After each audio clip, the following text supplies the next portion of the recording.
ሃሎ ወይ ናርዲ ዮኒ የት ደረስክ? አዎ ሰፈር እየገባሁ ነው። በጣም አሪፍ በቃ እንደዛ ከሆነ ውሃ የለንም ይዘናሽ። ውሃ? እሺ ትልቁ ይሆናል አይደል? አዎ እሺ መጣሽ። እሺ ናለ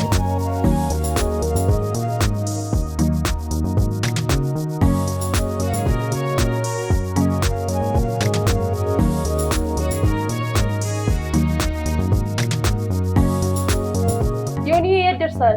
ገብቻለሁ በይው። ወይ በእናትህ ሰላጣ ካትክልት ቤቱ ታመጣልኛለህ ብዬ እኮ። ታዲያ ቀድመሽ አትደውይልኝም ነበር? በእናትህ እደውላለሁ እያልኩ እኮ ሰዓቱ ሄደብኝ። እናማ የዛሬው ራት ያለ ሰላጣ አጃቢነት የማይሞከር ነው። በቃ ግባ ወይኔ እንገዛለን። መቼ ነው የምትገዢው? አሁን ነው። ተይው በቃ እኔ ገዝቼ እመጣለሁ።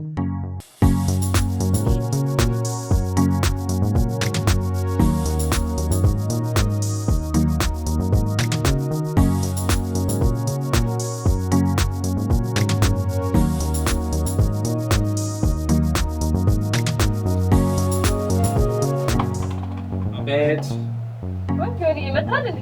አዎ ትችልሻለሽ። እሺ ዛሬ ደግሞ ምን ፈልገሽ ነበር? ለካስ ቤቱ ዘይት የሚባል ነገር የለም ለካ። ኧረ እባክሽ መቼ ነው ያወቅሽው?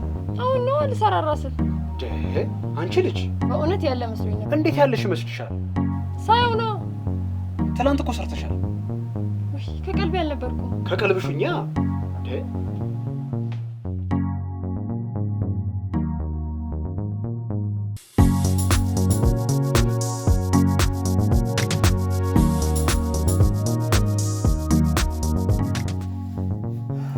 ወይ የኔ ፍቅር እንዴት ዋልክ? አለሁልሽ። ዮኒ የት ደርሳል? የትስ ብደርስ ልቀርልኝ ነው? ምኑ ነው የሚቀረውስ ማይቀረውስ? እሺ ምን ፈልገሽ ነው? ብራቮ ደርሳል ማለት ነው። ምን ነው ቤት አይደለሽም እንዴ? ኧረ ቤት ነኝ። እኔ ደግሞ ውጭ መስልሽኝ እኮ አብረን እንግባ ልትይ መስሎኝ። ኧረ በፍጹም። እሺ መጣሁ። እሺ ወይ በቃ ስትመጣ ዘይት፣ 1 ኪሎ ፍርኖ ዱቄት፣ 1 ኪሎ ስኳር፣ ግማሽ ኪሎ ጨውና ከዛ ከትልቁ ሱቅ ደግሞ እንደወዳትን ዕጣን ይዘልኝና። እሺ እሺ በቃ ይሄ ብቻ ነው? አዎ ይበቃል። እንደሚሆን እናደርገዋለን ካልሽ እሺ መጣሁ። እሺ እሺ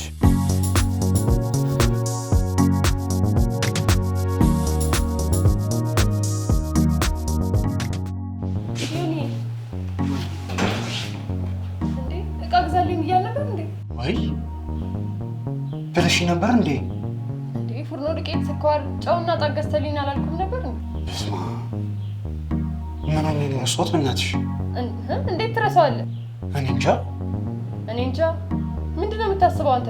እኔን ለማናደድ ነው አይደል? አረ እንደዛ አትበይ በእናትሽ። ለምን አልልም? እንዴት አሁን ነግሬ አሁን ትረሳዋለህ? የኔ ፍቅር በቃ አንቺ ከምትበሳጭ እኔ ባዶ ወዴ ማደር ምንም ችግር የለም። ለምን ሲባል ነው ጾመን የምታደርገው? ለማን ተብሎ? ጥፋቱ የኔ ነዋ።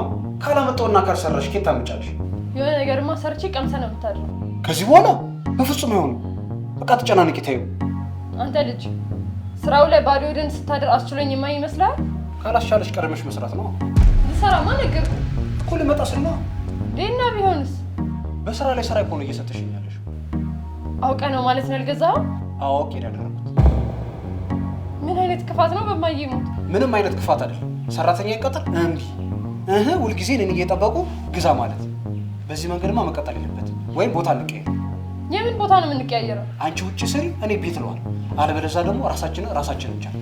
የተጋባነው አንድ ቤት ለየብቻችን ልንኖር ነው? መሆን አልቻለም እንጂ አብረን ተጋግዘን ተያይዘን እንድንኖር ነበር። አሁን ይሄ ሁሉ እቃ ገዝተና ስለተባልክ ነው? አዎ ለምን ግዛ ባላል?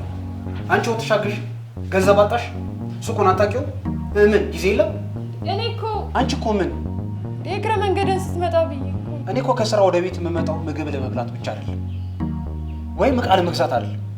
እኔ ወደ ቤት ስመጣ የምትታየኝ አንቺና አንቺ ብቻ ነሽ። እሱ ለሆነ እኔ እረፍት የሚሰጠኝ። የኔ ፍቅር አሁኑኑ ሄጄ ገዝቼ መጣና ሰርቼ ትበላለህ እንጂ ጾምን አታድራት። የእኔ ባዶ ሆድ ማደር እኮ ይናል እንደሚያስጨንቅሽ ይገባኛል። ግን አንድ ሀሳቦትሽ ገዝተሽ ቢሆን ኖሮ እኮ ይህ ሁሉ ነገር አይመጣም ነበር። አንቺም እኮ ከባለ ሱቅ ይሄን ጨምር ይሄን ቀንስ ብሎ መከራከሩ እኮ ለአንቺም ነፋስ ይሆናል። ናርዲ እኔ በቃ ሄዳለሁ።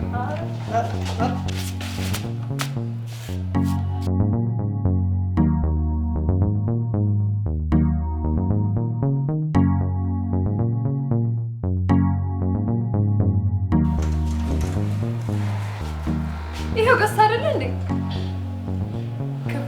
አሁን ነገር ሰርቼ ያበላሃለሁ። እኔ እኮ ለክፋት አይደለም እንድትረጂ ይኖራል።